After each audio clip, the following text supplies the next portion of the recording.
What's up, y'all? So today we're gonna do this unlocking the kickflip sort of video. I'm not calling this a trick tip tutorial because there are thousands, I think, of kickflip videos out there that you can learn. A lot of them say the same exact thing, right? It's like pop, wait a sec, flick out, land, lift your feet, whatever it's gonna be. It's like the same thing over and over. I do think there are a couple ways of thinking about the kickflip. Also, some things like how to practice a kickflip that not a lot of videos touch on. And I wanted to give my own unique viewpoints on what those could be and how they could maybe help you. I might not do a single kickflip today, and that's because if I do need visual reference, I have a ton of clips that I can just show you.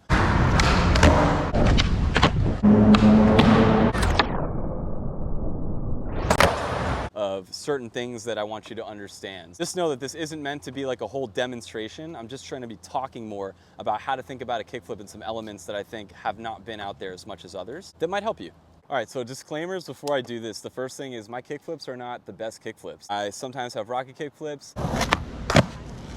I sometimes don't fully extend my leg or like flick hard enough, but I understand how kickflip works enough to be able to do a kickflip unlock video. And I also have probably seen thousands of kickflips in videos over the years and understand that there are a bunch of different types of ways to do kickflips. And that's what I want you all to understand today is you don't have to pop an ollie super high to be able to do a kickflip. That's why there's 4 or 5-year-old kids out there on the internet that are just like sweeping kickflips really quick. There are so many different ways you can do a kickflip, and this is gonna be more of just how to unlock what that looks like. So first thing I wanna talk about that I don't think people talk about a lot is how to practice kickflips. And there's 2 different ways. You could practice them rolling or stationary, and there's pros and cons to both. So I would say, if you're gonna practice stationary kickflips, you're gonna understand more of like the balance of a kickflip because that's gonna be way more of a challenge. If you're rolling, the kind of balance factor isn't there as much. You'll understand the balance of a kickflip. You're gonna understand like the kickflip in position to where your body has to be. And it'll also really teach you how to like snap the board back, which is one of the most important things learning a kickflip. If you're gonna practice kickflip stationary, I do not recommend practicing holding onto a bar. You can do that and it'll sort of give you the idea of what a kickflip looks like underneath you. So actually, like if you're trying to visually see what a kickflip looks like, that is a good way. But it's not great to practice for 2 reasons. Number one, it completely eliminates the balance factor, which is like one of the biggest challenges and something that you do need to focus on. And number 2, it'll give you like a false sense of how long you have before you have to land back on it. You're not gonna understand like how fast the flick really has to happen, and you're gonna think that you have all this time in the world, and then when you go to do it, you're gonna be like, I can't land on it, it's only gonna half flip or it won't fully make the rotations. The other thing that does is when you hold on, your shoulders are like leaned over so much. I just like use this if I'm like practicing kickflips like this. My shoulders are not in line with my knees and my ankles. And to be honest, like a lot of people start their kickflip like this, but you'll notice when they pop, like everything will come more into alignment when they start popping.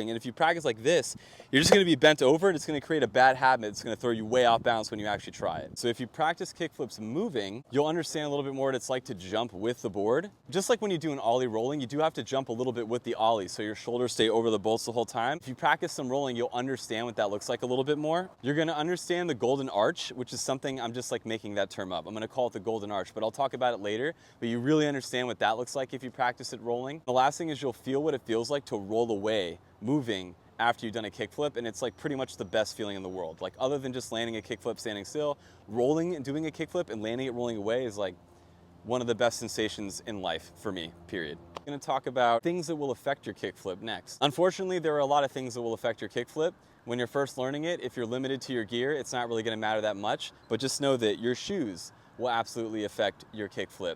Vulcanized versus cup sole, the way that they're shaped, all that stuff. Your grip tape will affect your kickflip. And if you've never ridden Mod Grip Fresh before, trust me, the grip tape is a factor there. Your deck shape, so more particularly the nose shape and your wheelbase. So the nose can make it easier or harder for some people depending on what shape they prefer.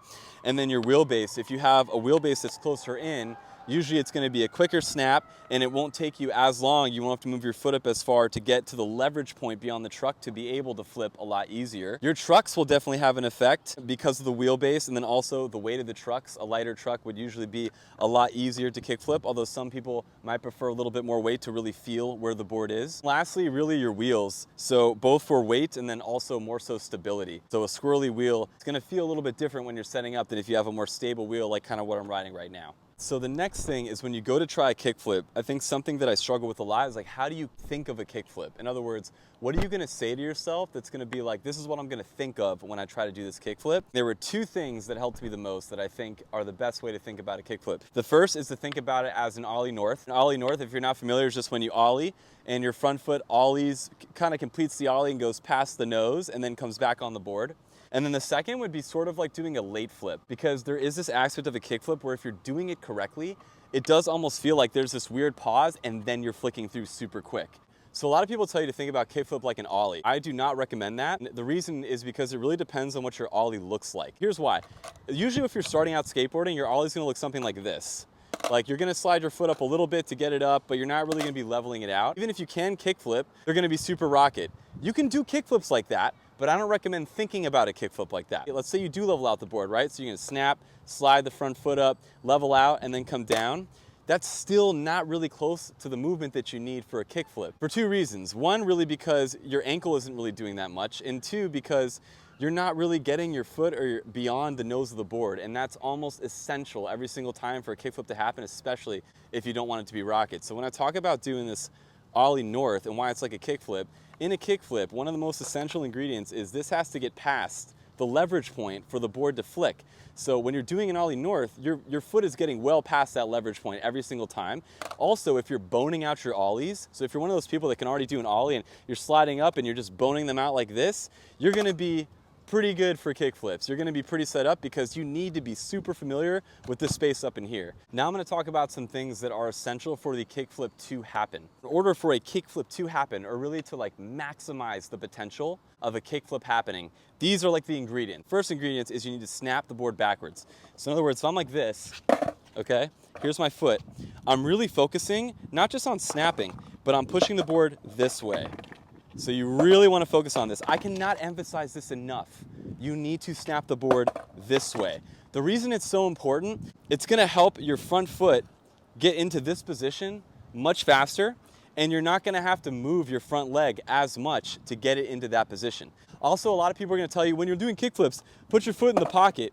If you put your foot in the pocket for your ollies already, that's fine. Do your kickflips, start your kickflips like that. If you naturally put your foot here for your ollies or a little bit further back, I would recommend practicing them like that, because if you start to move your foot in the pocket and you're not used to that, it's going to affect the timing of your snap and it'll probably make it harder for you to learn. Ingredient number two is your front foot needs to flick through the board.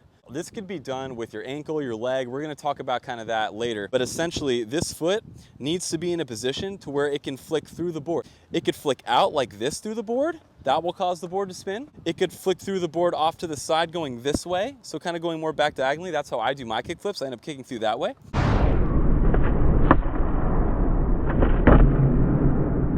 You can end up kicking through the board even off the side here. If your foot doesn't get that high, it's gonna be a rocket kickflip, but you could kick through the board that way. But either way, this foot or this leg is gonna have to get through the board somehow. A lot of people tell you to kick straight out. Well, the reason for that is you're basically kicking, it's what allows your leg to kick through the board. So just remember, you can kick through the board with just your ankle, with your whole leg. I'm gonna talk about that later. But this foot, you really wanna think about it ending up beyond the nose of your board when you kickflip. So sort of two more things you wanna think about, or ingredients that are necessary for a kickflip to happen, is there's gonna need to be some space in between your feet or your legs at some point. It's impossible to just do a kickflip with your legs like this the whole time. So just know, you're gonna have to, at least if you're trying to do a good kickflip, not a rocket kickflip, there's gonna need to be some separation between your knees and between your feet.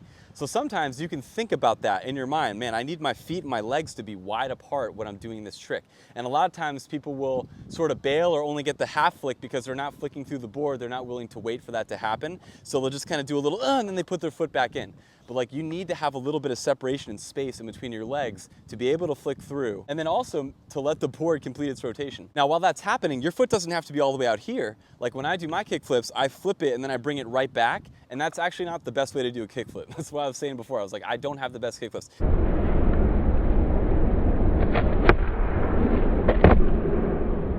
But people that do, they'll flick their foot way out in front, just kind of wait, let it hang out there for a minute. Usually that ends up catching the nose, because when you flick, a lot of the times you're bringing the board forward with you a little bit, which is why I said you're gonna learn kind of a little bit about that if you practice stationary. But yeah, the board will, even though you're snapping it back, when you flick and you slide, you're actually bringing the board back with you forward a little bit. So just know that that'll also happen. The last thing is kickflips can kind of be done one of two ways. There's like the Nyjah way, where like he ollies, kind of gradually slides his foot up and off. It's like one fluid motion. It's just like a whoop. It almost looks like just a big kind of smooth ollie north.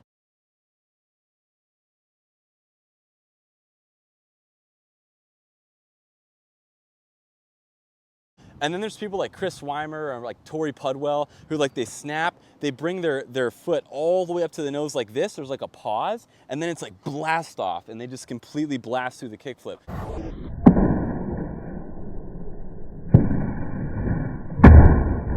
Once again, there are different ways you can flick through the board, and just know that the timing is also essential, and it can be done more than one way. All right, so now we're gonna talk about the kind of elements of your body that will affect your kickflip. Your shoulders will affect your kickflip a lot. You'll notice everyone that does a kickflip moves their shoulders in some fashion. It's usually they open it up to start the kickflip, and they close it off to finish the kickflip. The second thing is gonna be your hips. So your hips, different from your knee and your ankle. Your hips is what allows your body to do this. So if I have closed off hips, my kickflips are probably gonna look like this.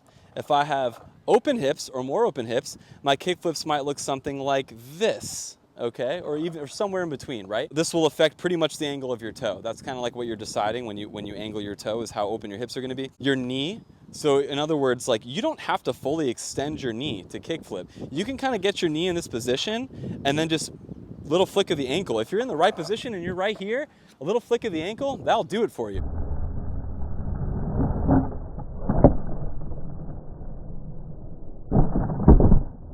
So just know, your knee though is important. If you do choose to flick your knee out or extend your knee, whether it's this way or that way, usually that'll end in a much faster flick.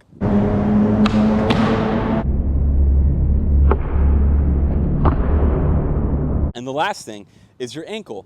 So if you have really good ankle mobility, actually let's do the opposite. If you have not good ankle mobility, your kickflips will probably look something like this. You're gonna snap, it'll slide up like that, and you'll go straight off. And that's kind of what my kickflips look like. If you have more open hips and more open ankles, your kickflips might look something like this, more like Tori Pudwell, where he slides like this and then completely blast off the nose. So once again, there can be this little ankle flick. It can happen here. It can happen more at the end where you're sort of finishing off through the flick. And then some people, they'll just go right here. They'll go like this and then just whoop. So just know there are a lot of different ways that you can flick, but depending on your sort of ankle mobility, your hips, your knees, how you open it, it's all gonna affect how the board flips. So let's put it all together. Why am I talking about all of these sort of elements of the kickflip? Why do they all matter? When you kickflip, we'll talk about the golden arc right now, the golden arch, whatever you wanna call it. It's an arch that is used in skateboarding on many tricks. So like, it's basically the physics to offset the trick that you're doing that make the trick easier. Why I call it an arch is because notice pretty much any pro doing a trick or flat ground trick, could be a kickflip, could be a shove it, could be over something. When they approach the obstacle, they're almost never going dead on. And when they approach where they're gonna lift off for the trick, it's almost, they're coming in at a slight angle. And like you'll see when pros do a tray flip, they sort of bring the board this way and then they go for the tray.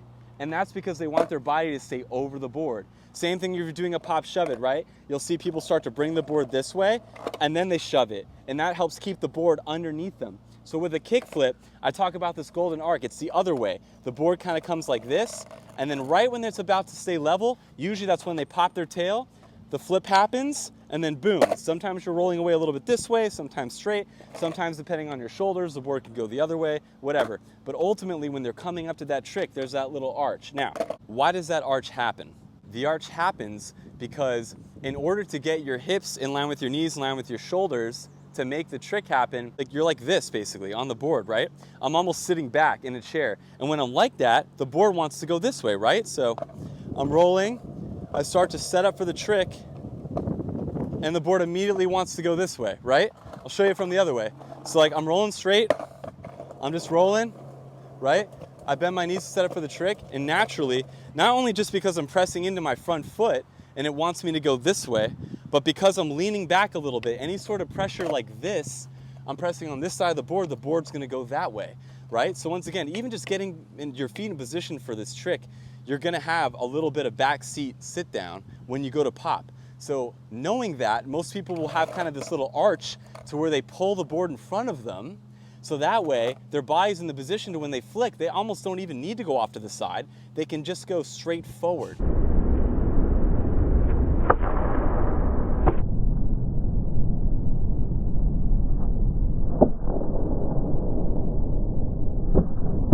So like if the board's coming around, right? I'm going to do a kickflip, right?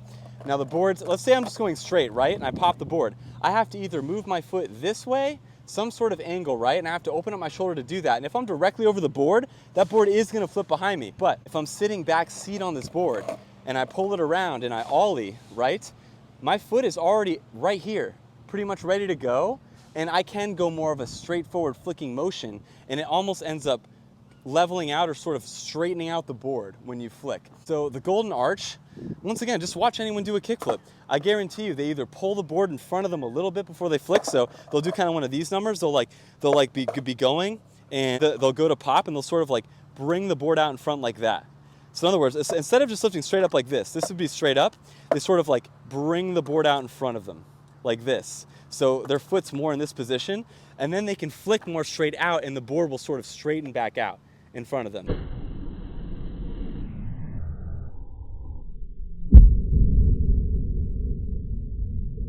Just know it's not always the case, but usually in a kickflip, this sort of arch is where the kickflip happens. Okay, so the reason I talk about this golden arc is because it was absolutely essential for me in learning kickflips, in that whenever I leaned back, it would like throw off my flips, or I couldn't open up my shoulders enough or my hips enough.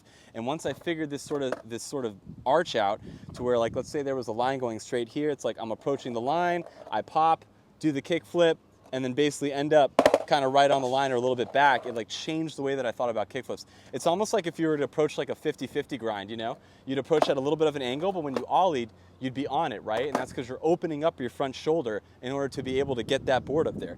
So basically, key elements for a kickflip: snapping this thing behind you, that's gonna help you so much. Flicking through the board. So thinking about your front foot, ollie north time, way through the board, right? It could be off straight, it could be off behind you. Once again, watch a million tutorials, all that information's already out there. But flicking through the board, super essential, creating that space. And then also remembering that your body position relative to this arc is going to affect how the board flips underneath you. And then the very last thing is to delay your flick. Think about it like a late flip, or remember, you do have to wait a little bit after you pop for this foot to have time to get here. So you could also think about that like separating your legs and your knees. That's what I tell myself. When I tell myself to separate, that's what in my mind triggers my leg to wait a little bit longer, and then the flick sort of naturally happens. Once again, the point of this video, there are so many different ways you could kickflip. I just wanted to add a few extra tips, maybe a new way of thinking about doing the kickflip, and also show you this golden arch or something else that maybe I haven't seen so much of on the internet, so that you can learn how to do this trick. And I hope that you learn this trick. I hope that you learn it faster. If you already have it, I hope that you learn it better. And yeah, I appreciate y'all watching this video. Take care. I'll see you next time with some more reviews.